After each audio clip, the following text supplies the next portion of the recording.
Muy buenas noches, me da muchísimo gusto darles la más cordial bienvenida a este programa Máster en Dignidad Humana del Instituto Interamericano de Investigación y Docencia en Derechos Humanos.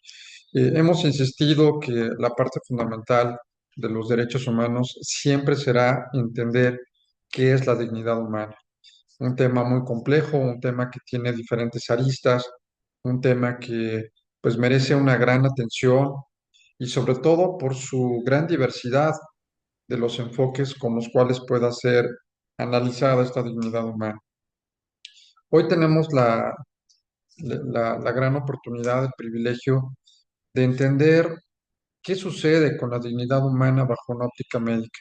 ¿Qué pasa con aquellos elementos multidisciplinarios, interdisciplinarios que debemos de conocer para poder, como les mencionaba, tener una mejor idea de lo que estamos hablando? Y qué mejor que un expositor de primera línea, como lo es nuestro invitado de esta sesión, el doctor Alejandro Cuenca Cos. Quisiera dar lectura brevemente de algunos antecedentes de nuestro invitado de esta sesión. El doctor Cuenca Cos es médico cirujano por la Universidad Nacional Autónoma de México. Es especialista en medicina integrada por la Universidad Autónoma de Querétaro. Asimismo, cuenta con estudios en medicina del dolor por la Universidad de Guadalajara. Cursó la maestría en bioética por la Universidad Anáhuac. Asimismo, estudios sobre cuidados paliativos, igualmente en la Universidad Anáhuac. Y actualmente el doctor Juan Cacós es el responsable de la Clínica del Dolor y Cuidados Paliativos del Hospital General de Querétaro. Así es que, pues bueno, le cedo el uso de la voz al doctor Cuenca Cos, no sin antes nuevamente agradecerte, Alejandro, el hecho de que estés con nosotros. Vamos a disfrutar mucho la sesión y pues a todos y a todas bienvenidos. Muchísimas gracias y adelante.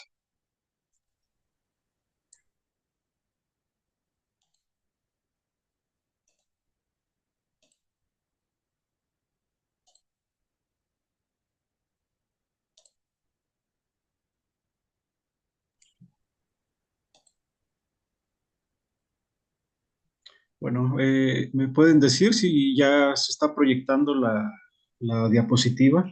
Sí, sí, muchas gracias. Bueno, pues antes que nada agradecer al doctor Sergio la invitación.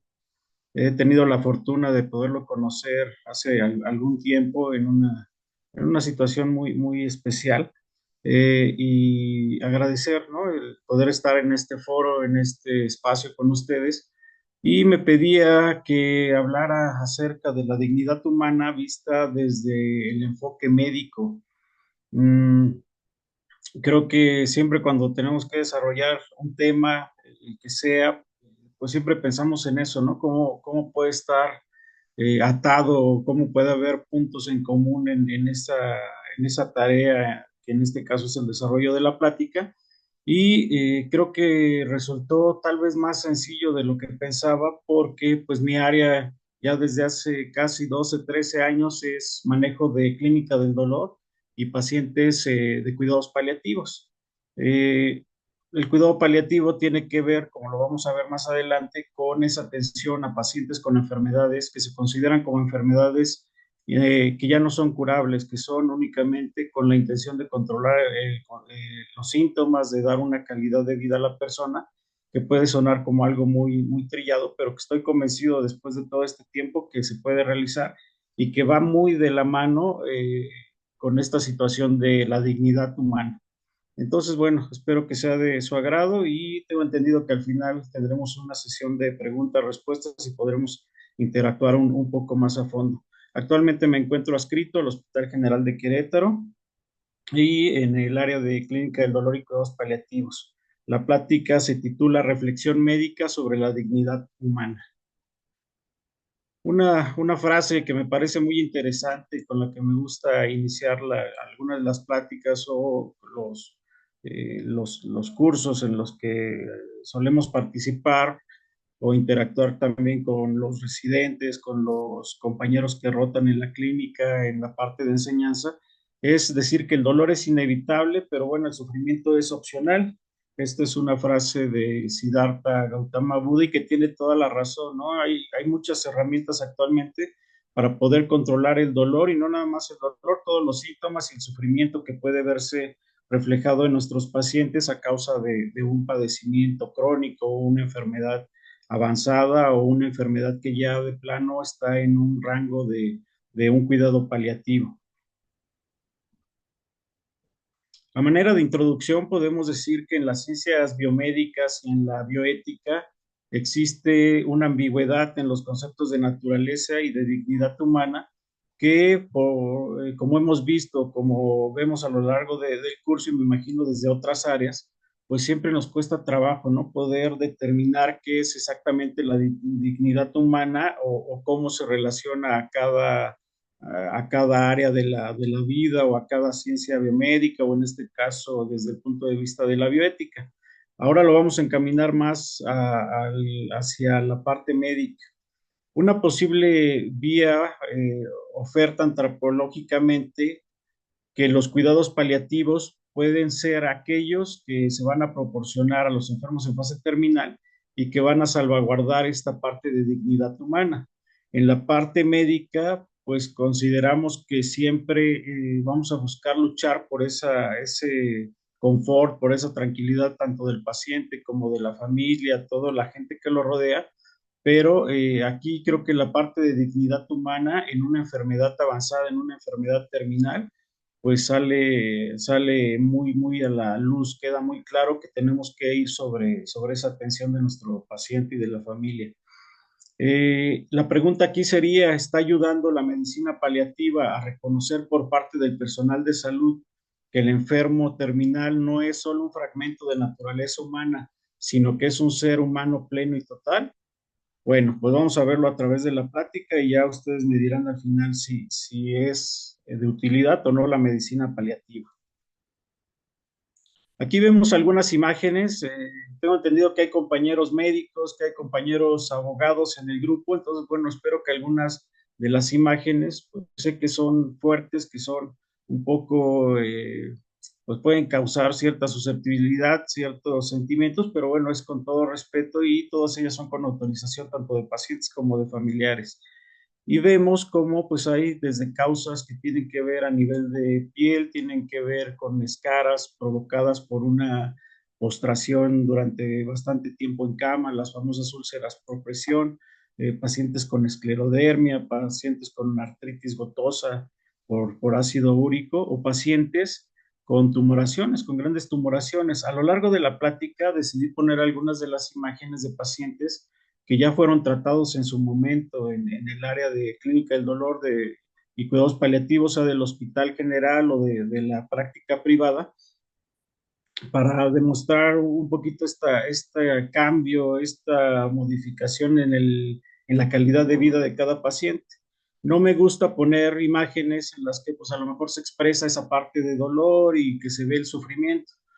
Por eso acostumbro poner estas fotos de esta paciente que tenía un gran linfoma, un gran tumor en cuello, pero que si vemos, bueno, pareciera estar tranquila en una posición libremente escogida, que a lo mejor sí denota un poco de tristeza en su mirada, pero que esta paciente llegó con un dolor 10 de 10, calificándolo como lo hacemos en clínica del dolor, en la escala visual análoga del 0 al 10, el paciente refería un 10 y era un dolor que daba un piquete, calambre, descargas eléctricas a lo largo del brazo y que no podía estar en una posición, no podía dormir, no comía, no podía estar en paz, ¿no? Entonces, pues vemos que con el tratamiento, en unas 2 o 3 sesiones posteriores que se dio seguimiento, pues la paciente ya prácticamente estaba asintomática, obviamente la enfermedad ahí seguía, iba a seguir su curso y sabíamos hacia dónde iba, pero pues bueno, cambió totalmente esa cuestión de la calidad de vida y por tanto de la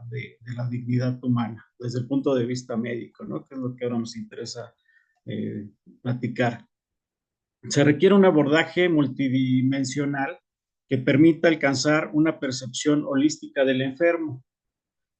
Dentro del cuidado paliativo vamos a ver que ya no nada más es la parte física o la parte biológica, sino que el manejo incluye todos aquellos aspectos, tanto físicos, biológicos, psicológicos, religiosos, espirituales, culturales, que tiene que ser un manejo integral del paciente. ¿Por qué? Porque si no consideramos todos esos aspectos, estaríamos enfocándonos únicamente o darnos a la tarea de prescribir un medicamento, que siempre les digo, lo más fácil para nosotros es prescribir un medicamento, pero si no estamos cuidando otros detalles, como las preocupaciones que pueda haber de ansiedad, depresión, angustia, los problemas que hay alrededor de la enfermedad, ¿no? Problemas laborales, problemas económicos, pues bueno, no vamos a lograr nuestro objetivo. Entonces tenemos que considerar que dentro de ese manejo multidisciplinario, multidimensional, abarquemos todos estos aspectos de importancia para nuestro paciente y no nada más para el paciente, también para la parte de la familia y vamos a ver más adelante que el cuidado paliativo no termina con la muerte del paciente, se sigue más allá, tiene que ver con el seguimiento y el manejo del duelo en los cuidadores primarios o en los familiares más cercanos a él. La consecuencia de esta máxima de dignidad es que preocupe todo el enfermo, no solo alguna parte, y que todo lo veamos como un ente, una parte que está conformado por varios sistemas o por varios órganos, eh, como un todo, vaya. Desafortunadamente ocurre cada vez con más frecuencia y lo vemos en la medicina, en la práctica clínica, que empieza a haber subespecialidades y subespecialidad de la subespecialidad y que ya nos vamos enfocando en pequeños detalles, ¿no? Cuando realmente debemos de considerarnos desde un todo y obviamente sí ocuparnos de ese órgano que puede estar dañado, esa parte que puede estar enferma, pero que no debemos de perder de vista que somos un conjunto de funciones, un conjunto de sentimientos, un conjunto que tiene que tener una interrelación social, que tiene que tener un apoyo espiritual, un sustento religioso, en fin, ¿no? Que tenemos que dar un manejo integral y que con esto vamos a lograr nuestro objetivo y con esto vamos a lograr llegar a la dignidad humana en el área médica. Los estados terminales e iniciales del humano, pues se juntan en esta propiedad humana de la vulnerabilidad. Desde que nacemos, pues sabemos que dependemos de cuidados de nuestros padres, depende de terceras personas hasta que pues ya vamos siendo adolescentes, adultos, y lo mismo ocurre para el adulto mayor, ¿no? Cuando ya empieza a haber algunos deterioros en algunas funciones, tanto cognitivo como físicas, o en pacientes con una enfermedad que consideramos como incurable, una enfermedad terminal, que esto puede ser, bueno, pues a cualquier edad. Eh,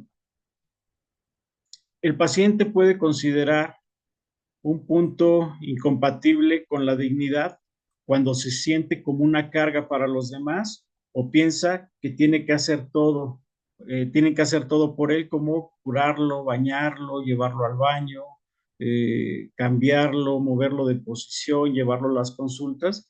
Entonces tenemos que considerar esto, que esa parte de dignidad humana tiene que ver mucho con la funcionalidad y con la pérdida de la misma.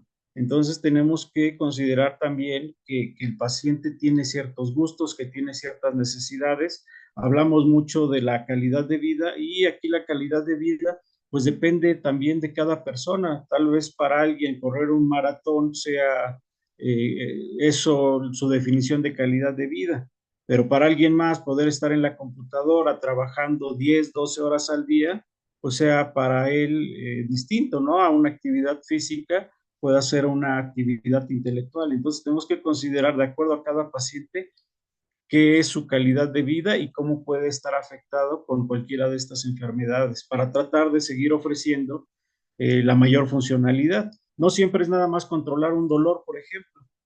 Es algo importante, pero si ese disminuir el dolor le permite a nuestro paciente realizar actividades que le gustan, estamos dando un beneficio y estamos logrando nuestro objetivo. Es cuando el propio enfermo puede llegar al extremo de pedir expresamente la muerte. Más de una ocasión en la práctica clínica con los pacientes, llegan al consultorio y lo primero que dicen es, doctor, le pido que me ayude porque yo lo que necesito es morir. Ya estoy cansado, ya no quiero seguir viviendo, ya no soporto, ya estoy muy mal en todos los aspectos. Vamos a ver más adelante y yo estoy convencido que el cuidado paliativo llevado a cabo, ofrecido a nuestro paciente, a la familia, hace que cambie esta percepción de desear la muerte. Obviamente, cuando hay dolor, cuando no duermen, cuando no pueden comer, cuando están con todos los síntomas descontrolados, pues llega a pasar por su mente eso, ¿no? Que es preferible terminar con su vida que seguir adelante. Y la gran mayoría de pacientes, cuando ya están controlados, bueno, todavía tienen un fin por el cual vivir o al menos tienen un control de síntomas que les permite disfrutar la vida, lo poco o mucho que pueda quedar de la misma. En esta situación, el paciente piensa que ya no queda nada que poder salvar, que ya nada es recuperable de la vida y no le queda más que pensar en eso, ¿no? Que si no hay una función, pues ya no hay una misión por la cual se deba de vivir. El paciente necesita hablar libre y espontáneamente, expresar sus sentimientos, conocer la verdad sencilla de lo que está sucediendo. Muchas veces también pasa este conflicto, ¿no? De si el paciente debe de saber o no la verdad, si la familia está de acuerdo en apoyarles, en hacerla saber. Es muy común, ¿no? En la conspiración del silencio, que seguramente han escuchado ese término, que tiene que ver con, pues, ocultar la verdad, ¿no? No decir la verdad al paciente con respecto a sus diagnósticos, a sus pronósticos, probables tratamientos, pues para tratar de protegerlo, pero lo que siempre les digo, imaginen que cualquiera de nosotros vamos a una consulta médica por fiebre, por dolor de garganta y que nos dijera el médico, no, no te preocupes, no tienes nada. Oiga, pero ¿por qué me siento mal? ¿Por qué tengo fiebre o me va a dar un antibiótico? No, no te preocupes, todo está bien. Es lo mismo que pasa con el paciente, ¿no? Llega el punto en el que empieza a preguntarse, en el que piensa poner en duda y cuestionarse, bueno, ¿por qué si estoy yendo al médico, voy con dos, tres médicos, sigo estando mal, no me puedo levantar, voy deteriorando en mi calidad de vida, en mi funcionalidad?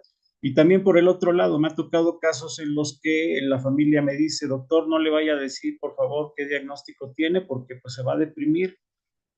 Ya platicando con el paciente, le llevo a cuestionar, bueno, ¿sabe usted qué es lo que tiene? Y más de una vez la sorpresa para la familia es cuando el paciente se queda viendo y dice, sí, pues yo creo que es un cáncer y ya me van a dar quimioterapia, me van a dar radioterapia. O cuando voy a la sala de quimioterapia, pues me doy cuenta que es un cáncer porque todos los pacientes que están ahí platican de lo mismo. Entonces resulta la gran sorpresa para la familia el darse cuenta que uno puede tratar de ocultar ciertas cosas, pero el paciente es el que mejor se da cuenta de lo que está ocurriendo, ¿no? Ahí sí no hay manera de poder modificar eso. Entonces, una regla también que desde el punto de vista bioético corresponde en estas situaciones es hablar con la verdad. La única manera en la que no diríamos todo a detalle sería que el mismo paciente pidiera no saberlo. Eso sería el único motivo. De ahí en fuera, pues siempre hay que manejar esas malas noticias. Hay todo un apartado, un capítulo en cuidados paliativos que se llama Cómo dar malas noticias y tiene que ver con esto, cómo ir manejando, cómo ir en ese proceso hasta llegar a poder dar toda la información y que el paciente sea el dueño de esa verdad, ¿no? Como paciente que es. Si es posible la desaparición o al menos el alivio y la disminución del sufrimiento, pues esto ya nos va a dar un motivo para poder vivir. Ahora, considerando esa parte de dignidad humana ya directamente en la cuestión médica, el paciente como persona siempre tiene que ser acreedor al respeto de su dignidad personal, de la que está dotado como cualquier otra persona, no por el hecho de ser un paciente o una persona enferma, sino simplemente por el hecho de ser persona hasta la muerte. Muchas veces se nos olvida eso y me ha tocado verlo también, ¿no? En algunas áreas del hospital con compañeros que dicen, bueno, pues es que ya es un paciente paliativo, ya para qué lo traen o pues hay que darle prioridad al paciente joven, al que es recuperable, pues pónganle un suerito, pónganle un ketorolaco y ya que termine el suero en una hora, hay que mandarlo a casa, que se vaya a oncología, que se vaya a clínica del dolor y listo. Y se nos olvida mucho eso, ¿no? Que el paciente tiene el mismo derecho a estar hospitalizado. A veces se sufre un poquito por esa parte de tener camas asignadas para cuidados paliativos dentro de los hospitales, pero es algo que también se ha ido buscando y que se ha ido luchando y creo que se está logrando para dar esa posibilidad. Siempre es una pregunta muy común, ¿no? El decir, bueno, ¿cuál es el mejor lugar para morir? Estoy seguro que si de ahorita de los compañeros que estamos conectados, a lo mejor de los 13, 11, 12 me van a decir que el mejor lugar para morir es la casa. Y sí, puede ser que sí, pero aquí lo ideal es tener las condiciones para que esa muerte pueda ser en el lugar que decida el paciente. Tal vez si es un paciente adulto mayor que el único cuidador que tiene es su esposa de la misma edad, que ya tiene alguna enfermedad, algún problema físico, pues difícilmente va a poder hacerse cargo de su paciente en domicilio. Entonces, el morir en un hospital no está peleado con el cuidado paliativo, más bien tiene que ver con las condiciones. El llevar a casa, tratar de implementar todo para poder armar un hospital en casa es lo necesario para que un paciente pueda terminar en su domicilio, pueda morir como se merece, con esa dignidad y con ese respeto. Pero habrá quien no y que diga, bueno, prefiero morir en el hospital porque ahí hay todas las condiciones. Entonces tenemos como pacientes el derecho, sea en una enfermedad terminal o no, debe ser el mismo trato, debe ser conservar esa misma dignidad hasta la muerte. Seguimos siendo personas. La expectativa de vida y soportes artificiales ha aumentado. Esto sabemos que ha hecho que la esperanza de vida aumente, pero que también esto haga que se llegue a un punto en el que a veces se trata de mantener vivo a los pacientes a como dé lugar y que en la práctica médica nos enseñan que pues hay que salvar vidas y que nadie se nos puede morir y que tenemos que hacer hasta lo imposible, pero nos damos cuenta que en el cuidado paliativo y en este respeto de la dignidad humana ya han cambiado las cosas.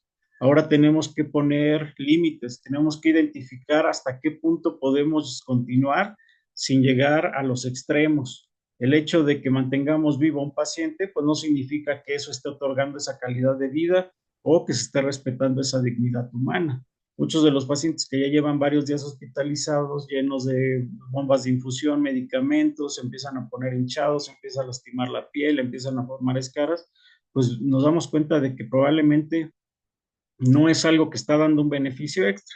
Más adelante vamos a comentar por ahí uno de los, eh, de los conceptos que nos ayudan a salir de repente en estas confusiones, en estos pleitos entre servicio, ¿no? De decir, le sigo haciendo, no le hago, y que afortunadamente les puedo decir que actualmente, incluso en terapias intensivas, ya se considera el cuidado paliativo, que era algo que antes no pasaba. Antes el paciente en terapia intensiva entraba y dos opciones, o salía vivo con todas las secuelas o salía muerto, ¿no? Pero ahora ya incluso se ha permitido visitas de familiares, poderse despedir sabiendo que ya es un cuidado paliativo y que va a fallecer el paciente, pero que ya no es llegar a ese extremo de tenerlo que mantener vivo a como dé lugar.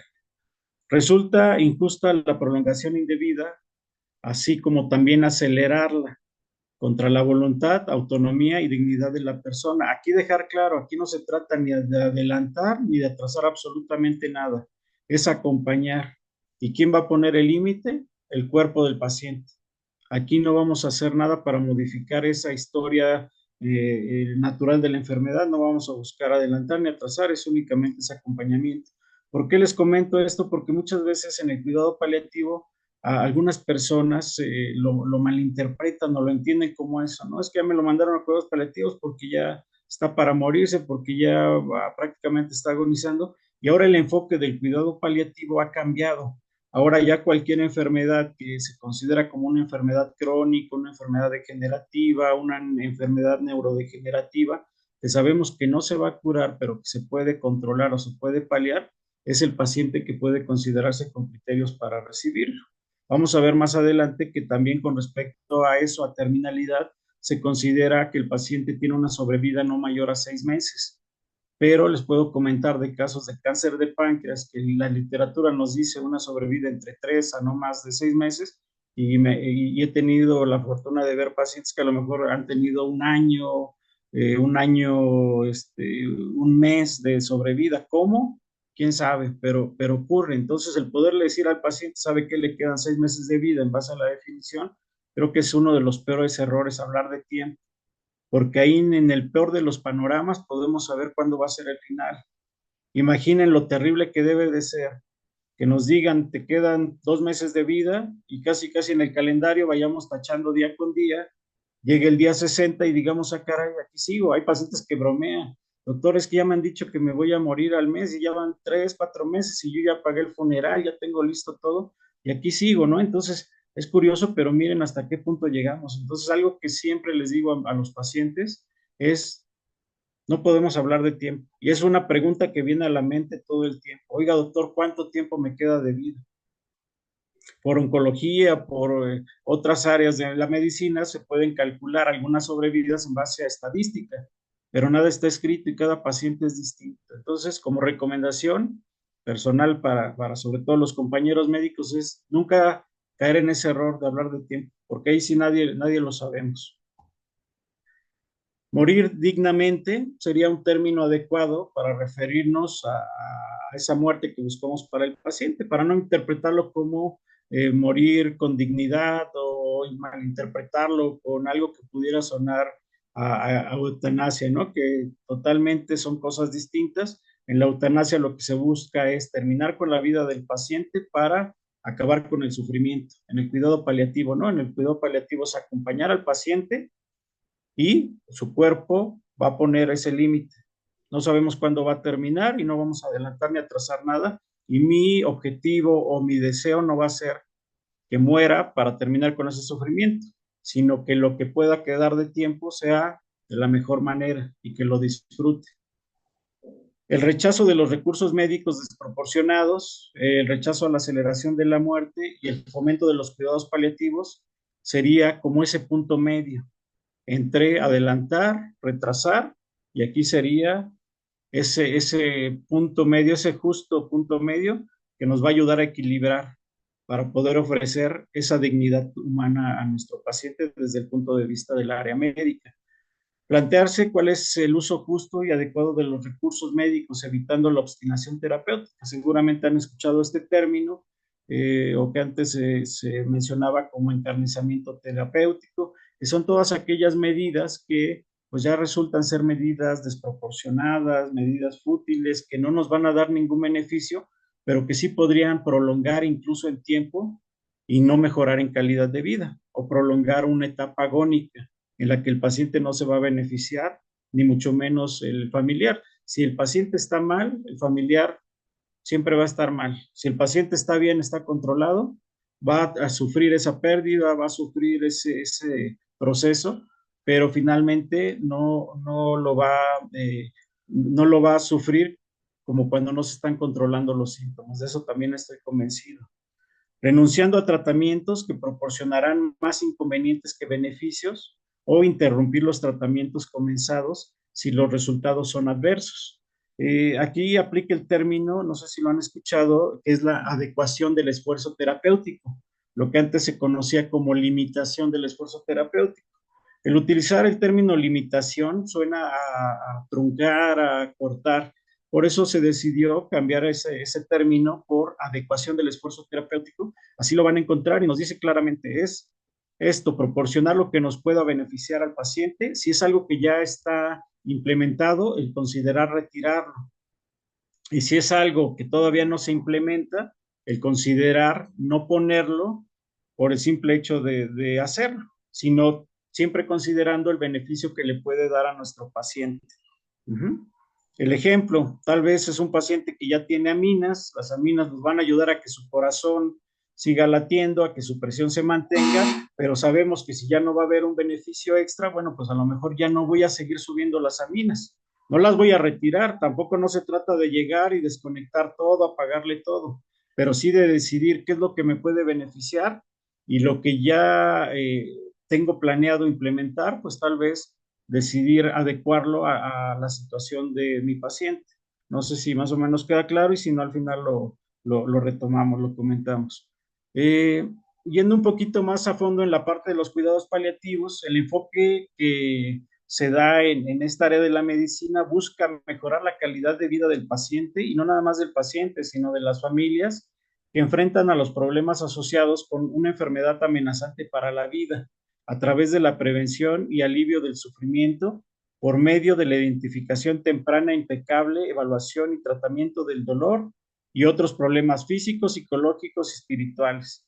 Es un poquito rebuscada la definición, esta es definición de la OMS, pero pues queda ahí muy claro, ¿no? La calidad de vida no es nada más del paciente, es del familiar y todas estas enfermedades que son amenazantes para la vida ya la consideramos o pudiera considerarse como una enfermedad paliativa, ¿no? En aquella que ya vemos que no hay posibilidad de una cura, ya no es algo reversible y que vamos a buscar controlar ese sufrimiento tratando los síntomas. Y de síntomas también hay todo un apartado en cuidados paliativos que va desde el dolor, la náusea, el vómito, el estreñimiento, la falta de sueño, el estado de ánimo, y se divide por aparatos y sistemas, entonces ya se podrán imaginar que todo puede dar alguna sintomatología y todo hay manera de poderlo controlar, ¿no? Desde la tos, la falta de aire, el ojo seco, la boca seca, los estertores agónicos, la oclusión intestinal, en fin, prácticamente les diría que en cuidados paliativos somos manejadores de síntomas por excelencia. Si hay dolor, le voy a dar algo para el dolor. Muchos de los opioides o todos los opioides, mejor dicho, nos pueden causar estreñimiento. Entonces, no le voy a sacrificar la analgesia a mi paciente. No le voy a quitar el analgésico porque le dio estreñimiento. ¿Qué voy a hacer? Bueno, pues le voy a agregar un laxante. Pero a lo mejor ya le dio un poco de náusea. Bueno, pues le voy a dar algo para la náusea. Finalmente es controlar los síntomas que le pueden estar causando un sufrimiento. Y si controlamos esos síntomas, aunque se llenen de medicamentos, hay pacientes que dicen, o familiares, es que son muchos medicamentos. La respuesta que les doy es, bueno, sí son varios, pero son los necesarios para que esté controlado. ¿Y cómo ha estado su familiar con esto? No, pues ya mejor, ya no le duele, ya come un poquito, ya no vomita todo el día, ya no tiene tanto estreñimiento. Bueno, ya nos damos cuenta, ¿no? Esta es una paciente de cáncer de mama muy joven que nos pidieron la interconsulta. Esto todavía fue en el Hospital General, en el viejito, en el de Zaragoza, 5 de febrero.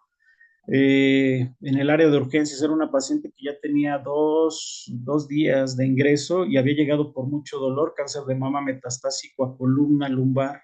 Entonces ella en cuanto se sentaba, en cuanto trataba de incorporarse, tenía mucho dolor en la cadera, en las piernas, era un dolor neuropático. ¿Cómo reconocemos el dolor neuropático? Porque da en forma de piquete, punzada, ardor, hormigueo, adormecimiento, calambre. Y si imaginen que cuando nos llega a dar un calambre, lo incómodo que es, pues es lo que experimentan este tipo de pacientes prácticamente las 24 horas. Se decidió hacer un ajuste del tratamiento, se inició un derivado de morfina, neuromoduladores para ese dolor neuropático, y esta imagen fue 24 horas después. Lo que les decía, no acostumbro y creo que no sería la intención ponerlos como están antes del tratamiento, pero si aquí podemos observar a esta paciente, pues la vemos relajada, tiene sus facies, no se ve que esté con dolor, se le ve en una posición libremente escogida y nunca se me va a olvidar una frase que me dijo esta paciente cuando nos despedimos. Le dije, bueno, nos vemos, Ada, ya le vamos a dar seguimiento y pronto nos volvemos a ver. Y me dijo, doctor, nos vamos a ver cuando nos tengamos que volver a ver y no sabemos si eso va a pasar. Ella ya tenía muy claro esta situación de lo que podía ocurrir, ¿no? Y tiene toda la razón, tanto para ella como para uno, pues puede ser que al día siguiente no estemos, y no ella, puede ser que cualquiera de nosotros no estemos y no lleguemos a ese encuentro, ¿no? Entonces, algo que deja también esta relación con los pacientes de cuidados paliativos es disfrutar mucho esa parte de la vida que pues a veces no siempre valoramos, ¿no? Decimos, es que ya estoy cansado, es que estoy muy fastidiado de tal o cual cosa, pero la realidad es que no, que creo que hay que disfrutar cada momento. Ya después de algunos días se puede ir a su casa y más tarde les voy a mostrar una imagen de seguimiento. La fundadora del movimiento actual de los cuidados paliativos es Cicely Saunders. Inicialmente ella, no sé si lo sepan, era enfermera y se dio cuenta que, bueno, implementando medidas se podrían controlar síntomas y se podía dar esa calidad de vida al paciente, y ella decidió estudiar más adelante medicina. Entonces se dio cuenta que también, bueno, pues ya se podían hacer otras cosas, implementar otros manejos médicos para controlar el sufrimiento del paciente, pero ella es la fundadora de sus cuidados paliativos, ¿no? Y lo fundó siendo enfermera. Y siempre les digo al equipo multidisciplinario, al equipo que integra los cuidados paliativos, aquí todos son igual de importantes, desde la enfermera, trabajo social, rehabilitación, nutrición. Antes el equipo se reducía casi siempre o de una mala manera a una enfermera y un médico, ¿no? Ahora nos damos cuenta que es todo un equipo multidisciplinario y que de eso depende también el éxito del paciente. Antes decíamos, bueno, es que es un paciente paliativo, ya no necesita rehabilitación. Claro que el paciente paliativo también se puede beneficiar de una rehabilitación o de una nutrición. Una paciente con un cáncer de ovario enorme, todo esto prácticamente era líquido, era tumor en su abdomen, y con ella igual llegamos a valorarla, estaba con mucho dolor, no se quería sentar, no se quería pasar al reposet porque estaba muy adolorida, era un dolor 10 de 10, tenía un componente mixto, aquí el componente era sobre todo visceral. ¿Cómo nos sentimos cuando de repente hay un malestar estomacal? Entonces, ahora imaginen eso acompañado aparte de piquetes, punzadas, la falta de aire, el acúmulo de líquido. Bueno, ya habían pasado por muchos tratamientos, muchos procedimientos, y ella sí dijo, yo quiero quedarme en el hospital porque no tengo quien me cuide, tengo una hija nada más, y pues la verdad me da miedo irme a casa. Y se implementaron cosas del manejo médico, empezó a movilizarse, controló el dolor, y miren, aquí se ve, ¿no? Una pequeña sonrisa, pero que nos habla de que llegó a estar tranquila, que llegó a estar mejor, que pudo estar en mejores condiciones. Y ella siempre tenía una bolsa de paletas, entonces cada vez que llegábamos a pasarle visita, sacaba la bolsita de paletas y nos repartía, ¿no? Desde el interno, el residente, quien estuviera ahí en el equipo rotando en ese momento, nos daba una paletita. Desafortunadamente ella falleció y fue muy pronto. Después de esto habrá sido como una semana. Se tuvo que intubar, ella estuvo de acuerdo en intubación, ella dijo, yo quiero que se me intube en caso de que sea necesario y que permanezca dormida el tiempo que tenga que ser, y pues prácticamente el deceso al momento de intubarse y demás fue muy corto. También esto, ¿no? Pensamos en el cuidado paliativo y decimos, no, es que no queremos intubación, no queremos reanimación. Pues bueno, eso ya quedará a decisión de cada paciente o incluso de la familia. En el estado, desafortunadamente, aún no contamos con voluntades anticipadas como en otros estados, pero pues de una manera verbal, eso tiene mucho peso, ¿no? El poder hablar y decirle a nuestra familia, ¿saben qué? Que en caso de que llegue a estar en tal situación médica y requiera a lo mejor una intubación, yo decido que no sea, o ¿saben qué? Decido que sí lo haga. Ha habido pacientes con falta de aire, con una disnea muy importante por el motivo que sea, que han solicitado la intubación o aceptar la intubación, y pues que ocurra el deceso. No en todos los casos, es la minoría, y si el paciente no decide o no acepta esa intubación, hay manera de poder controlar esos síntomas con manejos de derivados de morfina, con algunos ansiolíticos, o hay un apartado en cuidados paliativos que se llama sedación paliativa, que también hay que dejar claro, esto se trata nada más de bajar el estado de conciencia de nuestro paciente para asegurar que no experimente el sufrimiento, que no lo haga consciente. En este esquema vemos que, bueno, se habla mucho de la medicina preventiva, la medicina curativa, la medicina de rehabilitación, pero pues desafortunadamente en muchas ocasiones cuando llegamos acá a la medicina paliativa, pues ya llegamos a lo último, cuando ya no hay recursos, cuando a lo mejor ya el paciente se ha ido desgastando en todos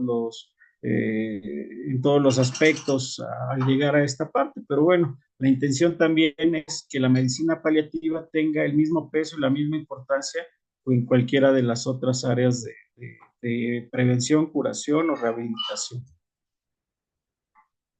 Este paciente, don Juan, un paciente de cáncer gástrico, fue en su domicilio. Y miren a lo que les decía, lo que les comentaba, ¿no? El hecho de poder tener prácticamente un hospital en casa. Esto es una camita de hospital, Ellos estaban en la parte de la planta baja de su casa, aquí pusieron una persiana, era para dividir entre la cocina y lo que ahora era su recámara, un paciente con cáncer gástrico con mucho dolor porque tenía una metástasis a hueso. Y eso provocaba mucho piquete, punzada, mucho ardor en la parte del pecho, una sensación de quemazón. Se le canalizó estando en su domicilio, que es lo mismo que se puede hacer en el hospital, y se le puso un dispositivo subcutáneo. Si ven aquí esta manguerita, va conectado a una mariposa y por esa mariposa se puede estar inyectando algún derivado de morfina.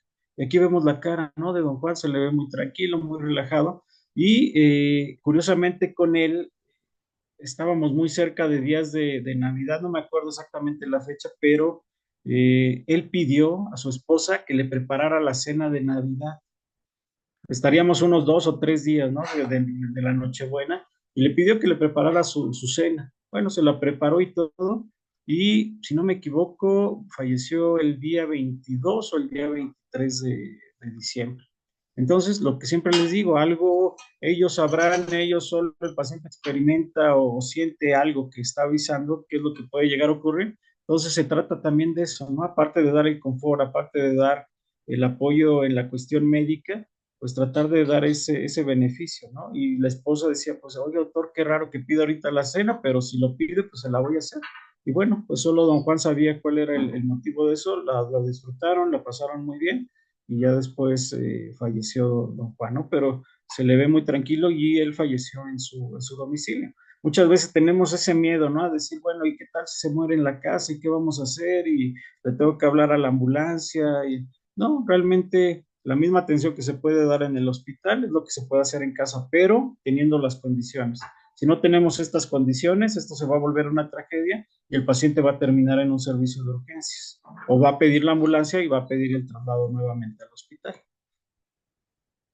La norma oficial mexicana que pues me gustaría y les recomendaría que revisemos en un fin de semana, en un tiempo que tengan, es la norma oficial 011, que esta es la norma oficial que regula la parte de los cuidados paliativos, los criterios para la atención de enfermos en situación terminal a través de los cuidados paliativos. A manera de historia, fue un proyecto en 2007, luego en 2009, el 5 de enero, se publica en el Diario Oficial de la Federación y finalmente el 9 de diciembre de 2014 ya sale la norma oficial mexicana 011 que regula toda esta parte de los cuidados paliativos. Y ahí nos dice a lo que tiene derecho el paciente, a lo que uno como médico está obligado, a los medicamentos que debe de disponer la institución, al cuidado paliativo domiciliario, que desafortunadamente todavía llega a hacer falta incluso en el Hospital General.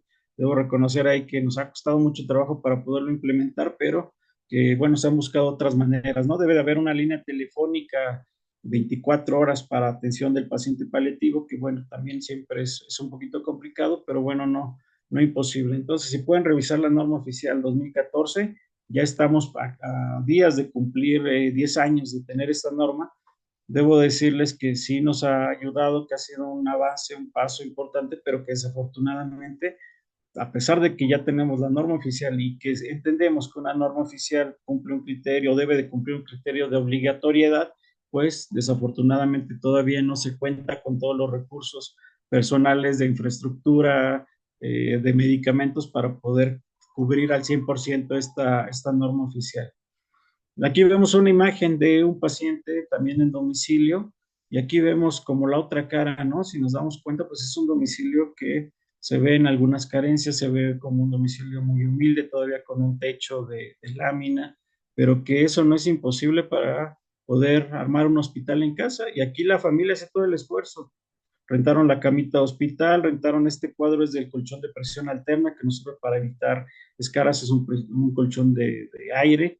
Y que miren aquí, el tripié, pues fue por ahí un gancho colgado a alguno de las traves de aquí del techo de lámina y que se le pudo poner su suero. Era un paciente con cáncer de próstata y falleció en su domicilio. Él tenía seguro social, en el seguro social le dijeron, ya no hay nada que hacer, lléveselo a su casa a morir. Y digo, ojalá fuera tan sencillo, ¿no? El poder llegar a casa, prender la tele, relajarse y quedarse dormido, pero no siempre ocurre así. Entonces hubo necesidad de apoyar en cierto control de síntomas y digo, afortunadamente pudo fallecer en su domicilio. Y aquí tanto la esposa, una de las hermanas, estaban al pie del cañón prácticamente ahí las 24 horas para poderlo atender. ¿Cuáles son los objetivos del cuidado paliativo? Y con esto retomando el lograr rescatar y sacar eh, con buen resultado esa dignidad humana, es compartir y difundir buenas prácticas, regular el desarrollo de los cuidados paliativos, apoyar la capacitación y profesionalización del equipo de salud. Ahora ya también hay enfermeras especialistas en cuidados paliativos, ya hay nutriólogos que tienen muchos ítems durante la carrera también de cuál es la alimentación o la nutrición ideal para el paciente paliativo. Digo, ya se va creciendo en ese sentido. Todavía nos falta, pero ya se va abarcando muchas más áreas que antes no era pensable que estuviéramos cubriéndolas. El derecho de los pacientes, bueno, el dolor de los pacientes y sus síntomas deben de ser evaluados y apropiadamente manejados. El paciente con dolor y enfermedad terminal debe ser tratado con dignidad y respeto, ante todo y siempre, ¿no? Y ya vimos que tanto tiene el derecho el paciente terminal como aquel que no lo es, realizar un plan preventivo y abordaje de tratamiento para dolor y otros síntomas, así como educar al paciente y al equipo de salud acerca del manejo. Los criterios de inclusión para pacientes siempre es un poco difícil, ¿no? Y algunas de las preguntas de los compañeros, de los residentes, dicen, doctor, pero ¿en qué momento ya es un paciente que se considera como candidato a cuidado paliativo? Bueno, pues el paciente que presenta una enfermedad avanzada, progresiva y que sabemos que es incurable, que hay una falta de posibilidades razonables de respuesta al tratamiento o a pesar de que ya se implementó el tratamiento, no vemos la respuesta que queremos. Cuando hay un gran impacto emocional del paciente, familia y equipo terapéutico relacionado con la presencia explícita o no de la muerte, porque no es nada más el estrés para la familia, para el paciente, también para el equipo médico, ¿no? Y muchas veces comentamos esta situación. Hay como esa sensación o esa percepción del equipo médico de que cuando llega el cuidado paliativo, pues ya se fracasó, ya no se curó el paciente y como lo decía al inicio de la plática, nos enseñan a que hay que salvar vidas, pues a veces lo sentimos como un fracaso, pero pues ahora lo que buscamos también con los chicos en la práctica de enseñanza es hacer ver eso, ¿no? Reconocer hasta dónde puede hacer uno y que el hecho de que se deje de hacer algo no significa que no se está ofreciendo. El hecho de no ofrecer algo más también significa ofrecer y aquí es ofrecer eso, ¿no? Una calidad de vida, respetar una dignidad humana, respetar la autonomía del paciente y que es algo que pues cada vez lo vemos con más frecuencia. Digo, los chicos de urgencias a veces también me dicen los residentes, Doc, le hablé porque ya es un paciente paliativo, a lo mejor de repente todavía estábamos discutiendo que si sí, que si aminas, que si se vuelve a reanimar, ya lleva 2 reanimaciones, y si cae en paro, ¿qué vamos a hacer? Y se han ido haciendo cosas o estrategias para tratar de que desde la formación, pues lo veamos como un proceso, como una parte del proceso, que es la muerte, ¿no? Que si no lo vemos así, pues vamos a estar luchando y vamos a estar necios en lograr respetar esa parte de la vida.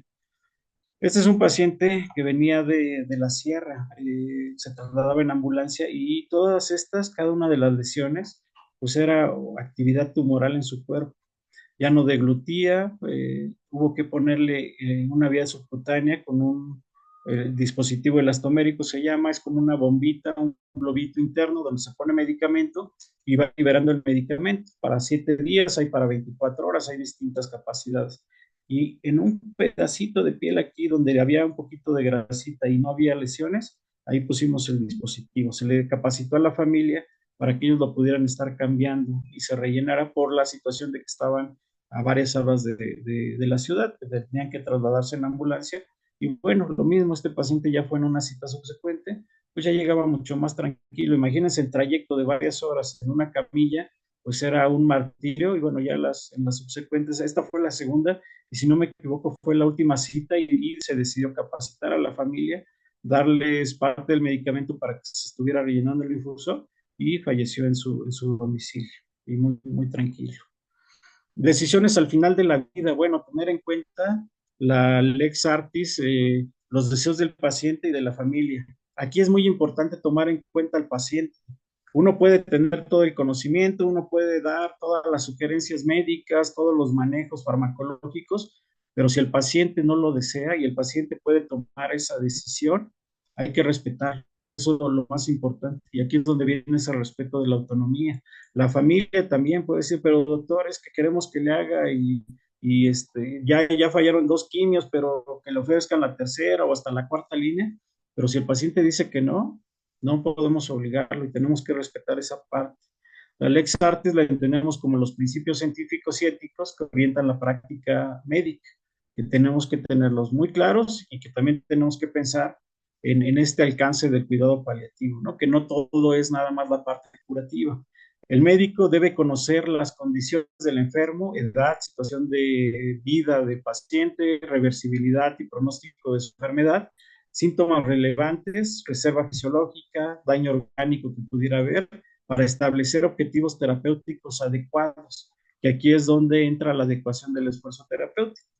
No me voy a aferrar a hacer cosas que no me van a dar beneficio, que me pueden estar causando problemas, mejor voy a dejar lo que sí me sirva o incluso voy a retirar cosas que ya no me den beneficio. El médico tiene la responsabilidad de reconocer cuándo una medida terapéutica ha alcanzado su límite o ha dejado de ser eficaz. Eso es lo que tenemos que también buscar en la formación actual.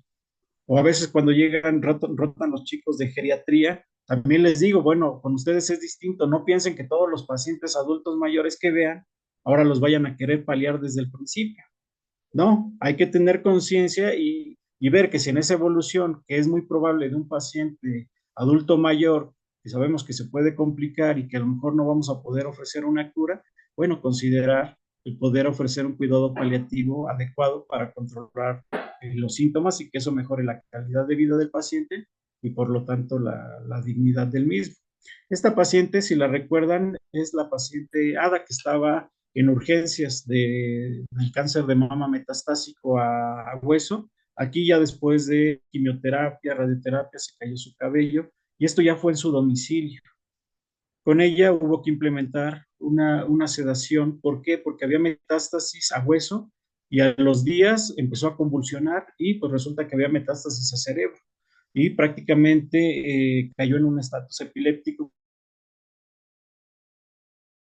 convulsionaba muchísimas veces durante el día, eran focalizadas, pero eso le incomodaba a ella, entonces hubo que ponerle medicamento para cortar las convulsiones y para mantenerla prácticamente la mayor parte del tiempo dormidita.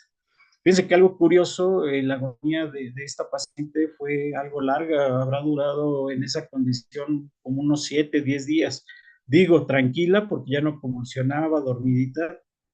Y siempre les digo, hay cosas en la práctica del cuidado paliativo que no está escrito en los libros, que puede parecer casualidad, pero después de tantos días volvimos a revalorar, estuvimos en casa de ella con sus hermanos y había un hermano que estaba en Estados Unidos que no podía venir, no pudo venir a verla, pero toda la comunicación era a través de teléfono.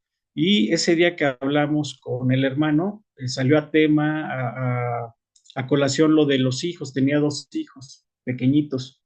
Y ese día me dijo el hermano, ¿sabe qué, doctor? Ya tomé la decisión que yo me voy a quedar con la custodia de los niños y yo me voy a hacer cargo de todo, voy a buscar la manera de los traer para acá, para Estados Unidos y quedarme con ellos. Ya lo acordé con el resto de la familia. Pues miren, no sé si fue casualidad o qué faltaba, qué pasaba ahí, que como a las 2 horas después de esos 7 días de agonía, falleció. Entonces digo, hay cosas que parecieran sorprendentes que a lo mejor no consideramos resolver, pero que siempre les digo, vean qué es lo que le puede estar faltando a su paciente en todos los aspectos. Hay quien le hace falta firmar el testamento, hay quien tiene la preocupación de algún trámite no concluido, entonces ya vimos que no es nada más la parte de los medicamentos, es un todo, ¿no? Son varias cosas. Decisiones al final de la vida. Solo se limitan aquellas medidas de soporte vital consideradas como heroicas, extraordinarias, desproporcionadas, capaces solo de prolongar el proceso de muerte en aquellos enfermos que irremediablemente han de morir. Lo que decimos, puede sí prolongar en tiempo, pero no va a mejorar en su pronóstico o no va a modificar en nada su calidad de vida, manteniéndose en cambio aquellas medidas terapéuticas y cuidados básicos necesarios evaluados como ordinarios, proporcionados y adecuados a la situación de nuestro paciente. Esto va cambiando día con día. Yo siempre les digo, el paciente paliativo es el que más cambia, porque no es como el paciente hipertenso que le decimos nos vemos en un mes y vemos cómo está, o controla su glucosa y en un mes nos vemos, y en 3 meses su hemoglobina glucosilada para ver cómo se portó. No, aquí el paciente paliativo puede estar muy bien hoy, al día siguiente no tanto, puede estar en un sub y baja de síntomas, y ahí es donde tenemos que tratar de mantenerlos controlados en una meseta. Las consecuencias de la obstinación terapéutica son el sufrimiento del paciente, su frustración y la de los familiares y profesionales. Lo que les decía, ahora ya también los mismos compañeros de repente empiezan a decir, es que ya creo que ya hay que pararle, o ya lo comentamos con el adscrito y a lo mejor el adscrito todavía no está de acuerdo porque tenemos como otra escuela, ¿no? De que a lo mejor el de base pues está acostumbrado a de que era hacerle hasta lo último y aferrarnos a llegar a las últimas consecuencias, cuando ya vemos que no es así. Aquí algunos de los compañeros del hospital de enfermería y vemos a este paciente que llegó con un tumor en pulmón izquierdo. A él lo habían diagnosticado como fibromialgia por muchos años. Es rarísima la fibromialgia en hombres. Yo les diría que en 12 años me ha tocado ver 2 casos de fibromialgia y uno de ellos sí estoy seguro que era fibromialgia, el otro quedaría un poquito la duda. Fibromialgia es un dolor generalizado que les quita mucho la funcionalidad y la mayoría es en mujeres y pues cursan con muchos problemas también emocionales, con muchos malestares. Cuando hacemos todos los estudios para ver qué es lo que está pasando, todo, absolutamente todo sale bien. Entonces el diagnóstico de fibromialgia es un diagnóstico de exclusión. Y ahí es donde viene como mucho el maltrato a estas pacientes, porque dicen, es que no tiene nada, es que ya la vio el traumatólogo, la vio el reumatólogo, medicina interna, ya la vio todo el mundo, y al final le dicen, vaya a psiquiatría. Y a veces hasta psiquiatría dice, no, es que yo ya no le puedo hacer nada, pues ya vayas a clínica del dolor. Y ahí es donde, pues, hay que considerar que el hecho de que no veamos una lesión como estamos acostumbrados no significa que no le duela al paciente. Entonces, este paciente al final se concluyó ya haciendo estudios que traía un tumor impresionante. Se decidió hacer manejo inicial, estaba como un cuidado paliativo, pero él era español, entonces decidió hacerse el traslado, se fue a su país de origen, lo operaron, lograron quitar la mayor parte del tumor, vinieron complicaciones y yo seguí en contacto con la pareja, con la esposa en ese momento, y desafortunadamente ni siquiera falleció por el tumor, falleció por una complicación del uso de los antibióticos, hizo que tuviera una infección en el intestino y desafortunadamente falleció. Pero él estaba aquí, vean eso, ¿no? Cuando a veces les digo, regálenme una fotito, ¿me permite tomarle la foto? Sí. Y lo primero que hacen es eso, ¿no? Sacar una sonrisota, poner el pulgar hacia arriba, es algo impresionante. Si este paciente lo hubieran visto cómo llegó en un grito de dolor, lloraba, estaba desesperado, y él era una de las personas que dijo, doctor, ayúdeme, necesito algo para morir, porque ya esto ya no es vida. Y bueno, pues fue cambiando, mejoró mucho. Yo creo que también eso, ¿no? Necesitaba irse a su país, resolver algunas cosas, y desafortunadamente, pues allá falleció, ni siquiera a causa del tumor primario. Bueno, si no me equivoco, doctor, tenemos, ya estamos ya prácticamente, ¿no? En el tiempo de la presentación. Voy a pedir si me autoriza 5 minutitos más para presentar un último caso clínico y ya vamos a las conclusiones. Adelante, por favor. Eh, Miren, un caso clínico femenino de 56 años de edad, comerciante, carga genética para hipertensión por ambas ramas, hermana, había tenido mieloma múltiple, me tocó tratar a su hermana de Carmelita, y ella era una cuidadora excepcional, era entregada, era, no sé, una cosa tremenda, ¿no? Obviamente como hermanos, yo creo que siempre hay ese cariño, pero ella lo expresaba en todos los sentidos. Y desafortunadamente, pues miren, a ella después le tocó ser paciente. Eso fue 3 años previos, ¿no? La hermana que era Heli, ella tenía, Carmelita, tabaquismo positivo, alcoholismo, toxicomanías negadas, en quirúrgicos, un nódulo mamario a los 40 años que resultó benigno.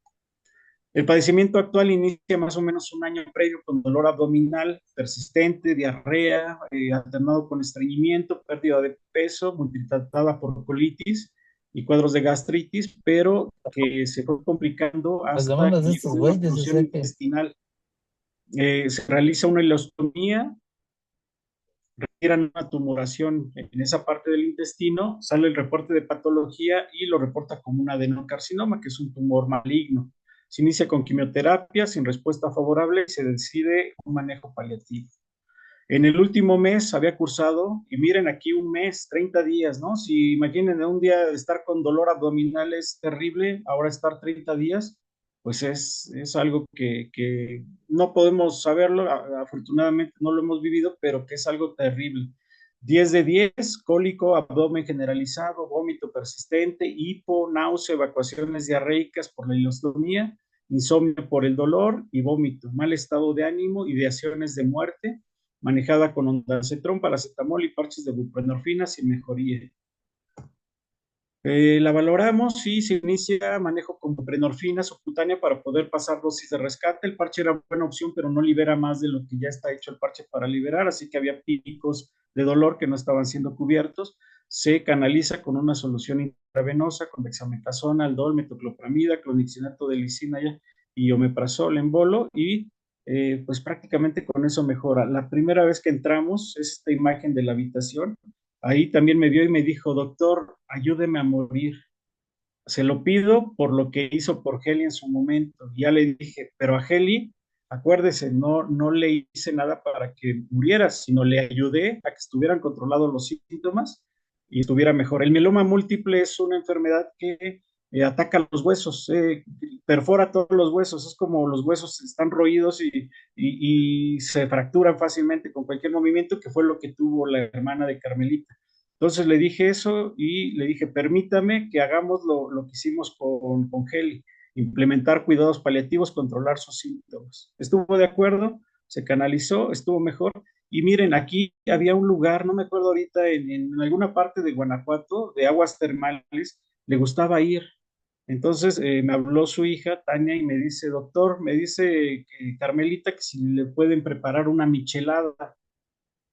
Le digo, pues sí, si se le antoja y que tome poquito y vea si lo tolera, adelante, miren, aquí estaba, iba como 2 veces por semana allá, le encantaba, y ahí la pasaba, ¿no? También tenía mucho la sensación de calor, como calor extremo, y decía que prefería estar en su jardín. Ella tenía arreglado su jardín, tenía sus cactus, tenía impecable, tenía todo muy, muy bonito, y la pasaba muy bien, le tendían ahí su camita, unos cobertores y ahí la acostaban, pero vean la impresión, la caquexia, la pérdida de músculo, de fuerza, pero bueno, así estaba bien. Su yerno, que es músico, pues le llevaba también uno de los gustos de Carmelita era la música, y curiosamente en por ahí hay un video, que ese no lo subí, está escuchando la música y con el pie le estaba dando así como al ritmo de la música, ¿no? Como si lo estuviera bailando, lo estaba disfrutando y bueno, estos eran ahora con el WhatsApp y todo esto es una vía de comunicación muy útil. Y miren, aquí les comparto, esto lo escribía Tania desde el teléfono de su mamá, de Carmelita. Y aquí les digo, buenos días, Tanis, ¿cómo están? Hola, doctor, apenas despertando. Mi mamá dice que no puede creer que haya descansado tan bien, ya no vomitó más. Y bueno, aquí alguna otra plática. Buenos días, solo para informarle que el suerito está pasando bien y aunque anoche estuvo un poco ansiosa, pasó bien el resto de la noche y amaneció muy platicadita, debe ser muy platicadora. Por ahora duerme plácidamente con el sonido del aire. Y bueno, seguimos en contacto y demás, ¿no? Entonces, creo que esto es una manera de poder eh, resumir o dar esa conclusión y como me pedía el doctor Sergio, poder hacer esta plática de cómo explicar la dignidad humana desde la medicina y el cuidado paliativo, y no porque me dedique a eso, es como el anillo al dedo. Más claro que eso no habría algo más para representarlo, ¿no? A manera de conclusión o de conclusiones, la dignidad en la práctica médica es reconocer que toda persona merece trato respetuoso y digno, acorde a sus circunstancias, necesidades y deseos, tomando en cuenta todas las acciones destinadas a minimizar su padecimiento y mejorar sus condiciones de vida. Esta es como la conclusión general y bueno, pues ya me gustaría que ustedes me ayudaran también a tener algunas otras conclusiones en base a la plática. No sé si haya alguna duda, algún comentario. Aquí están algunas de las referencias bibliográficas utilizadas en la plática. Y pues bueno, agradecer, ¿no? Este es un correo electrónico para contacto, alejandro-cuenca@hotmail.com, y pues estoy a la orden. Doctor. Muchísimas gracias, sí, excelente, Alejandro, muchas gracias. Creo que ha sido una experiencia de sensibilización, una experiencia de testimonios que, bueno, pues nos abren un poquito el tema de cómo manejar la dignidad desde un punto de vista de los expertos de la medicina y sobre todo en el caso de los cuidados paliativos. No sé si del foro hay alguna pregunta de alguien que quisiera hacer el uso de la voz. Por favor, nada más que conecte su micrófono y le damos la participación. Si alguien quiere, adelante, Claudia. Hola, doctor, buenas noches. Fíjese que yo tengo un serio problema con los médicos, el cáncer y todo eso. Los seguros, los hospitales.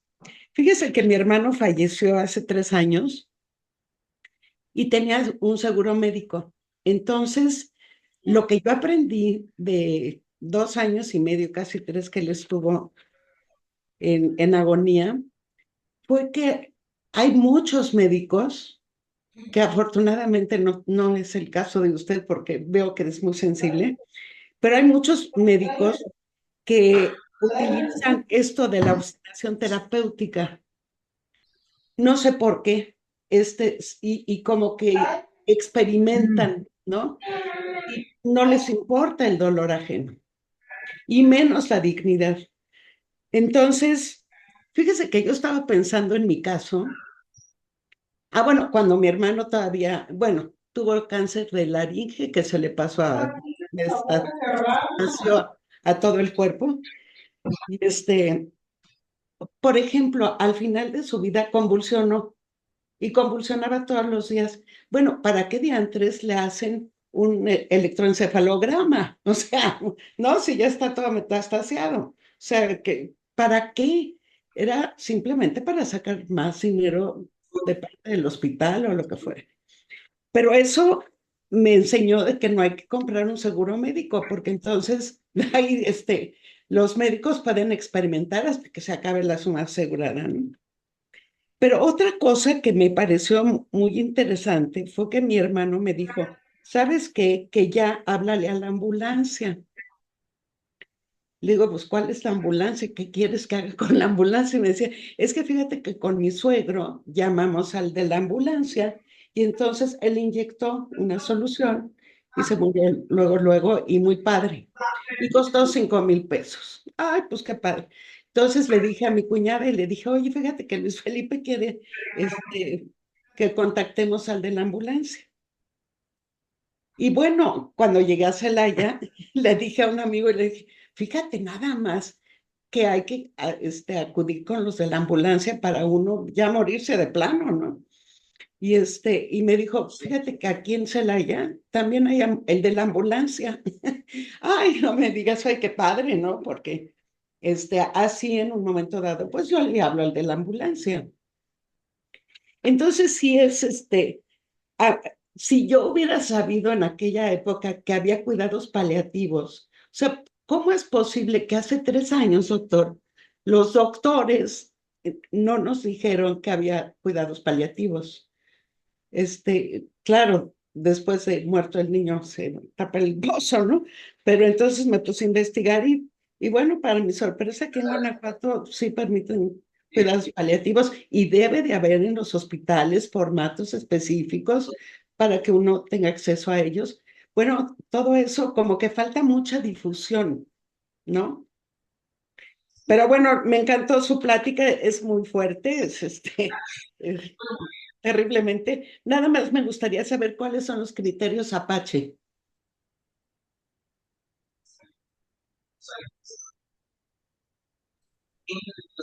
Sí, claro, claro que sí. Mire, bueno, gracias por el comentario. Yo creo que es como en todo, ¿no? Siempre decimos, hay de todo y de todos los casos. Me ha tocado atender pacientes. Habitualmente yo no tengo convenio con las aseguradoras. por distintas situaciones, ¿no? Pero me ha tocado atender pacientes de hospitales privados que están a través de aseguradora y también le podría decir eso, Claudia, que hay pacientes o mejor dicho, familiares que han tomado la decisión cuando el paciente ya no puede decidir y sobre todo ahora con lo de COVID es un ejemplo muy, muy claro, que decía, no me importa, doctor, hágale hasta lo último. Y que yo también considero y creo, estoy convencido por lo que he visto, que cuando hay el recurso, cuando hay ese seguro de gastos médicos, es muy difícil que la familia diga, ya no le hagan. Y ahí es cuando hay que trabajar esa parte, porque pareciera que si se tiene el recurso, pues hay que hacer hasta lo último. Pero hay otras personas, otros pacientes o familiares que dicen, no, ¿sabe qué? Aunque haya el recurso, ya decidimos que no.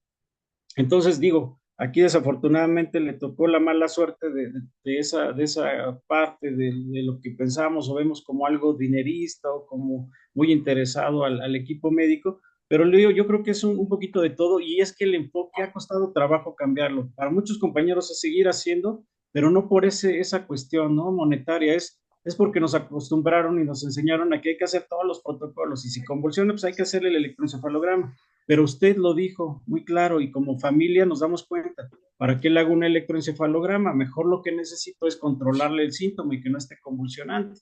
Si yo supiera que el estudio le va a cambiar la enfermedad, bueno, pues lo seguimos haciendo, ni siquiera lo ponemos en duda.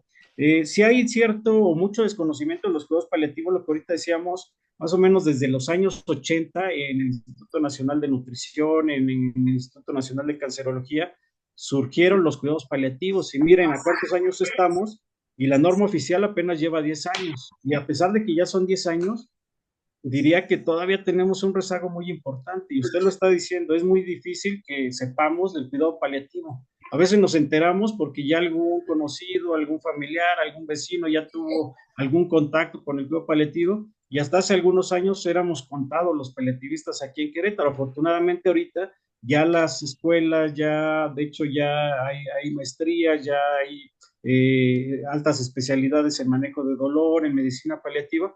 Esto está creciendo y finalmente todos en algún momento vamos a ser pacientes de cuidados paliativos, que vamos a requerir un cuidado paliativo, entonces hay que buscar que esto vaya mejorando. ¿Por qué? Porque va a llegar el momento en el que nos va a tocar decidir, queremos morir en casa, queremos morir en el hospital. Yo ahorita, si a mí me preguntaran dónde preferiría morir, yo tal vez diría que en el hospital, porque sé que en el hospital hay las condiciones, hay los compañeros, hay alguien cercano. ¿Por qué? Porque no hay tantos paliativistas como para confiar y decir, me voy a mi casa y que me vaya a ver el paliativista ya todos los días. No lo sé, es decisión de cada quien, pero esperemos que esto vaya creciendo y vaya mejorando esa parte. Ahora, el Apache es una escala, hay varias escalas que nos dicen qué tan mal está nuestro paciente. Esta escala de Apache nos evalúa temperatura, frecuencia cardíaca, presión arterial. Entonces, si vemos que en esos parámetros todo va disminuyendo o se va complicando, va saliendo del rango, ahí se considera con un Apache de alta puntuación y eso se traduce en una alta mortalidad. Pero aquí también alguien de los compañeros de terapia intensiva me decía, Doc, ¿cuál es la mejor escala para poder determinar que ya es paciente paliativo? Yo le decía, pues es que no hay una, es todo. Considerar, ¿no? A lo mejor yo mido un Apache y si me da una mortalidad alta, pero yo veo que todavía puede haber rescatable algún otro órgano, alguna otra situación, bueno, pues trataré de controlar el síntoma y si no, definitivamente ya meterlo a paliativo, pero es un todo, ¿no? No podemos generalizar y decir, con una escala vamos a saber quién sí es paciente paliativo y quién no lo es considerar todo. No sé si con esto respondo la pregunta, Claudia. ¿A qué se dedica usted, Claudia? Fíjese que soy química farmacéutica, bióloga Ah, de bien. origen, pero me hice abogada. La Muy vida me bien, hizo abogada, sí. muy bien. Gracias. A sus órdenes, gracias, doctor. Muy bien. ¿Alguien más que quisiera hacer alguna aportación directa? Aquí en el chat. Muchas gracias, doctor Cuenca, por su excelente ponencia de gran calidad humana. La dignidad solo la puede vivir un yo cuando encuentra un tú que se refleja y usted es un gran médico que trabaja con la dignidad. Muy afortunada de conocerlo. Hombre, muchas gracias. Gracias por las palabras. Eh, Esa soy yo, Xochitl Meneses. Hola, buenas noches. Sí, sí, la ubiqué, doctora. Gracias. Muchas Un, felicidades, un doctor. De gusto verdad, verla y saludarla. al contrario, un placer y muchas gracias por su excelente ponencia, doctor. Y es verdad, o sea, en realidad la dignidad solamente se puede vivir cuando otra persona nos refleja que somos dignos. Y es cuando viene ese recuerdo, ¿no? Ese recordatorio de que tenemos dignidad y independientemente de las circunstancias en las que se encuentre nuestro cuerpo o nuestras capacidades. Y el hecho de que usted mire a sus pacientes con gran dignidad, eso les devuelve la dignidad. Así que muchas felicidades, doctor, y muchísimas gracias. Gracias. ¿Alguien más que quisiera hacer algún comentario? En lo que hubiera... Ah, Susana. Adelante, doctora Susana Vargas. Oye, papá, ¿qué tal? Buenas noches. Muchas gracias, doctor. La verdad, a mí me da mucho gusto escuchar esta ponencia y escuchar la disposición, la actitud y la entrega con la que habla el doctor, esta trayectoria. Se nota su perfil y esa vocación que tiene de ser médico, del trato con los pacientes. A mí me da mucho gusto escuchar que existen médicos así. Y nada más mi pregunta, bueno, sobre también su ponencia, pues muy bien explicada, entendida perfectamente, y creo que abarcó muchos temas muy importantes. A mí me gustaría saber, en su opinión, ¿qué más faltaría hacer? Ya nos dijo que hay una norma que es casi reciente, que hay, ya se está introduciendo en los estudios, en maestrías, en cursos, esta atención que debe ser de la dignidad humana a los pacientes, pero en su opinión, en la realidad, ¿qué más necesitaría hacerse para que esto se llevara a cabo? Porque todavía seguimos teniendo casos en la mayoría, sobre todo en el sector público, donde ni tan siquiera con un paciente terminal, sino con un paciente normal, no se le da la atención en el respeto a su dignidad humana. Esa sería mi pregunta. Sí, gracias, doctora. Pues mire, es algo que parece complicado, pero también estoy convencido de que hay que ir trabajando esto. Creo que algo importante es tratar de transmitir esto, el conocimiento y mejorar esta relación. Me acuerdo que en mi época, y voy a sonar así como muy viejito en la medicina, pero todavía nos daban clase de relación médico-paciente. Ahora desconozco si todavía exista esa materia, pero era algo que nos ayudaba para poder desde la formación tener claro que dependemos de eso, de hacer una buena relación, de tener empatía, de podernos relacionar con nuestro paciente, poder hacerlo sentir bien, hacerlo sentir en confianza. Debo de decir que en los compañeros, en los alumnos que rotan, creo que se ha perdido mucho esa parte. Nos han hecho muy automatizados o me piden las interconsultas y me dicen, doctor, ya le tengo la resonancia, le tengo la tomografía, le tengo el aspirado, le tengo el resultado de patología, le tengo la tomografía por emisión de positrones. Y ya cuando le pregunto, pero a ver, coméntame tu paciente, cómo está, qué síntomas tiene, pues muchas veces no nos saben dar detalles, o cómo está la exploración física, o qué se le ha hecho, qué se le ha dado de manejo. Entonces creo que hay que tratar de retomar esa parte, se está perdiendo mucho, ¿no? Estamos haciendo todo muy automatizado, ahora con tantas herramientas, nos metemos, buscamos, ya a los chicos ya no les toca cargar ese Schwartz, bueno, el libro que me diga, ¿no? Que hacía uno ejercicio cargando esos librotes, porque ahora ya todo lo encontramos de manera digital o en un audio y pum, cortar, pegar y listo. Entonces, creo que desde ahí es eso, tratar de continuar haciendo esta difusión y esta enseñanza.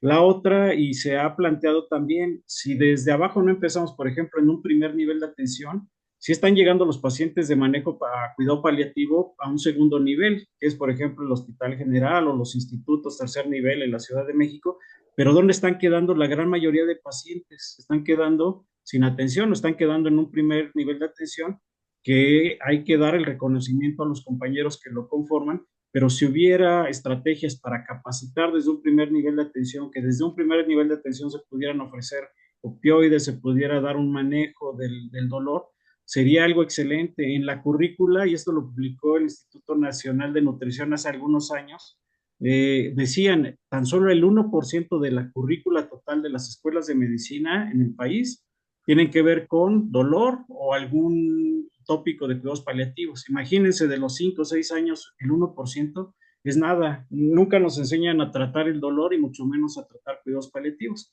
Ahora ya en algunos de las currículas, incluso en onco, en algunas de las especialidades o subespecialidades en geriatría, ya les empiezan a dar un poquito más de esas herramientas. Pero tenemos que desde nuestra trinchera tratar de hacer eso. Acá en el hospital, igual con las autoridades se plantea eso, ¿no? Bueno, tener telemedicina, tener ya el transporte para hacer la visita domiciliaria, y creo que es ir como picando piedra, pero depende mucho de nosotros, doctora. Por eso digo, es algo complicado y vemos que van 10 años y pareciera que no ha habido cambios, pero creo que ya el hecho de tratar a algunos pacientes, de que se vaya conociendo esto, ya es un paso importante, pero depende de nosotros y sí cuidar mucho a las nuevas generaciones, porque ahí creo que se puede hacer más. Hay otros comentarios. La maestra Santos Montoya, excelente ponencia, doctor, muchas gracias. Eh, por acá también otro comentario. Muchas gracias, doctor, excelente ponencia. No sé si alguien quisiera hacer algún otro comentario. Por mi parte, a reserva de que hubiera alguna otra participación, este doctor Alejandro Cuenca Cos, quiero comentarles que efectivamente tuve el gusto de conocer al doctor con un familiar que estaba ya con un cáncer terminal. Y bueno, pues lo primero que vi en el doctor Cuenca Cos fue esa sensibilización, ese sentido de vocación, esa humanidad sobre todo, más allá de lo que puede ser el tratamiento normal de un médico común y corriente. Esto me refiero que quizá de lo que hemos escuchado en esta plática y tratando de entender qué es la dignidad humana, no sé si esté en lo correcto, doctor, tú me corregirás por favor si estoy en un error, para entender la dignidad bajo una perspectiva médica en el ámbito de su profesión. Tomé nota de algunos puntos importantes. Ver la calidad de vida del paciente, la condición de los familiares, los cuidados primarios que se le debe dar a una persona, qué sucede con los adultos mayores, qué sucede con una persona con discapacidad, el acompañamiento que se les pueda dar, la atención médica que se tenga que dar con este perfil de altruismo, de vocación, de que sean personas que efectivamente estén sensibilizadas en la materia. Y bueno, todo esto me lleva quizá, y repito, si estoy en un error, por favor, si me pueden corregir, es amor. No sé si dentro de la palabra amor cabe esta empatía con la dignidad humana, porque efectivamente un familiar que tiene a un paciente enfermo en su casa, uno lo puede ver como una carga, es decir, lo tengo que bañar, lo tengo que cuidar, lo tengo que alimentar, etcétera, etcétera. O bien, lo hago porque lo amo, ¿no? Porque finalmente, pues es mi padre, es mi hermano, es mi hijo, es un familiar cercano y lo hago por amor. La familia, yo creo que muchos lo hacemos por, más allá de una obligación de cuidado, que inclusive en derecho sería una omisión, el dejar a una persona con una atención adecuada, no dejarlo morir, es un delito. Pero finalmente, más allá de eso es el amor, la entrega que se pueda tener de un ser humano para hacer conciencia de lo que está sufriendo otro ser humano, de ser tratado, sobre todo en el ámbito de la salud, pues nosotros estamos a la merced de que nos toque un buen médico que nos diga la verdad, que nos diga lo que es, que nos trate como seres humanos y que nos ayude a entender que si vamos es por una necesidad de cuidado, una necesidad de atención a la salud, que es lo más importante que podemos llegar a tener. Y bueno, eso en el caso de un familiar, pero en el caso de los médicos, yo creo que es la palabra que resume es amar su profesión, amar a la humanidad, entregarse, como decía la doctora Xochitl, también experta en cuidados paliativos, cómo hacer esa entrega y sobre todo esa sensibilización y esa empatía que se debe dar con las personas. Y bueno, en el caso que les platicaba y con la experiencia personal, después de, bueno, ya en los últimos momentos del fallecimiento del familiar que les comentaba, todavía pendiente por teléfono con el doctor, doctor, ¿qué hacemos? Y en la madrugada, y a todas horas, y llámeme a la hora que sea, y estar pendiente que si los medicamentos, las decisiones, yo creo que eso no se paga con dinero, ni se paga con, con, con nada oneroso, tangible, sino es agradecimiento, es reconocimiento, es admirar cuando realmente se encuentra uno con personas que dan su vida por la labor que desempeñan. Entonces, no sé si estoy equivocado, doctor Alejandro Cuenca Cos, si realmente podemos hablar que es tener amor como una palabra que debemos de agregarle para entender a la dignidad humana bajo un aspecto médico, por todo lo que se acaba de mencionar, más allá de las obligaciones profesionales, en el caso de un médico, más allá de los derechos de un paciente, más allá de las obligaciones que pudieran tener legalmente los familiares con una persona que tenga alguna necesidad de cuidado de la salud.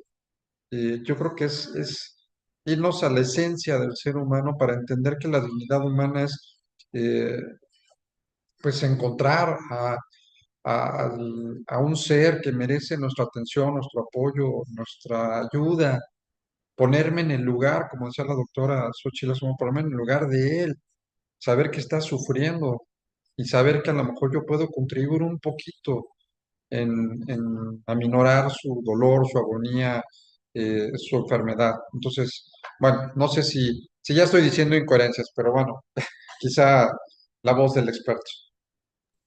No, para nada, doctor, agradecer la confianza y siempre digo, ¿no? Que las cosas pasan por algo y fue la manera en que he tenido el gusto de conocerlo a través de la situación con su familiar y pues lo mismo, considero que se pudo ir tranquila, que se tomaron las decisiones, aquí no hay ni buenas ni malas, fueron las adecuadas y se logró el objetivo y como usted lo dice, ¿no? Creo que es amor, o como lo dice, es amor por lo que uno hace y amor por la persona, por el prójimo. Muchas veces los compañeros, la misma familia me dice, oye, pero debe ser muy difícil y desgastante todo eso. Y digo, sí, pero creo que rebasa más la satisfacción de poder ver a alguien que está mejor, que está controlado en sus síntomas, que lo poco, mucho de tiempo que pueda hacer la va a pasar mejor.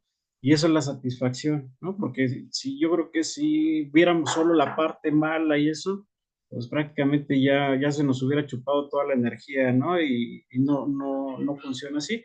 Y lo que les digo ahorita es transmitir eso, ¿no? Cada quien desde su área, desde la parte de las leyes, desde la parte médica, desde la parte de la enseñanza, pues tratar de promover esto, ¿no? No como un cuidado paliativo, sino como un buscar el bien y hacer las cosas bien por el prójimo, vamos a siempre tener algo de regreso de eso, ¿no? En todos los sentidos. Entonces, muchas gracias, doctor, y gracias a todos por la atención. Un gusto. No, al contrario, muchísimas gracias. Quisiera cerrar bueno, hay otro comentario por acá, permítanme en el chat. En mi experiencia y mis observaciones, creo que el cuidado es la máxima expresión del amor y eso resulta en dignidad. Muchas gracias, doctora. Creo que entonces coincidimos en eso. Y nosotros como organismo internacional de derechos humanos hicimos un pronunciamiento. El documento está a la vista de ustedes, se los compartimos con todo gusto, pero verdaderamente era una película de terror cuando empezamos a ver la guía bioética para los cuidados especiales en el tema del COVID-19, en la cual señalaban expresamente expertos en la materia de a quién vivía y quién no vivía, en otras palabras, a quién se le iba a salvar la vida y a quién no. Y tristemente, La clasificación era favorecer a las personas jóvenes y sanas por encima de los adultos mayores y enfermos. Ya los adultos mayores y enfermos, pues ya no sirven para nada, ya son cosas, ¿no? Ya echarlos a la basura. Entonces, imagínense a qué grado de deshumanización y a qué grado de una guía bioética, que a mí fue lo que realmente me asustó, que eran los lineamientos, y que tenían que decidir porque no habían los recursos necesarios o no había el medicamento necesario o la infraestructura. Pero eso no es culpa del ciudadano, eso es culpa de muchos factores externos. Pero tomar la decisión de quién vive y quién no vive por una cuestión simplemente de decisiones económicas o prácticas, verdaderamente fue de terror. Nosotros nos pronunciamos diciendo que no podemos ponerle precio a la vida, que tan importante es la vida de un adulto mayor, aunque sea en estado terminal, no importa, es un ser vivo, a una persona que tiene toda la vida por delante. No podemos ponerle precio a un ser humano. Entonces, bueno, estamos trabajando en estos temas y si no hay ninguna otra observación final, pues bueno, no me resta más que agradecerle al doctor Alejandro Cuenca Cos, muchísimas gracias por haber estado con nosotros. Nos sensibilizó mucho esta plática, hablar de personas, de casos, de experiencias de vida, saber que bueno, pues la dignidad es lo prioritario, haciendo esta empatía con los seres humanos. Creo que es mucho esta parte de los valores que debemos de inculcar en todas las profesiones. Así es que, pues, Alejandro, muchísimas gracias. Nuestro respeto y admiración por la sesión de esta noche. Y a todos y a todas, como siempre, muchísimas gracias por habernos acompañado en esta sesión magistral con el doctor Alejandro Cuenca. Eh, Alejandro, pues algún punto final. No, no me queda más que agradecer a la doctora Xochitl, que fue quien me hizo favor de recomendarme también con usted, doctor, y así nos conocimos. Entonces, es esto, hay que hacer equipo y hay que llevar más allá de la parte médica, interactuar, ¿no?, con los compañeros en leyes. Lo que ahorita decíamos es, tenemos que hacer un equipo, no podemos estar solos en el área médica. Ahorita me vino a la mente mucho esta cuestión, ¿no?, de las voluntades anticipadas, de muchas cosas que faltan trabajar, que ustedes también son los expertos en eso y que pues hay que hacer que siga creciendo esto desde todas las áreas, ¿no?, que sea un crecimiento multidisciplinario. Por Bien, supuesto, gracias, hacer buenas equipo. noches a todos. Muchas gracias, doctor. Hacer equipo y bueno, pues seguimos adelante. Muchísimas gracias y muy buenas noches a todos. Gracias. Gracias, buenas noches. Buenas noches.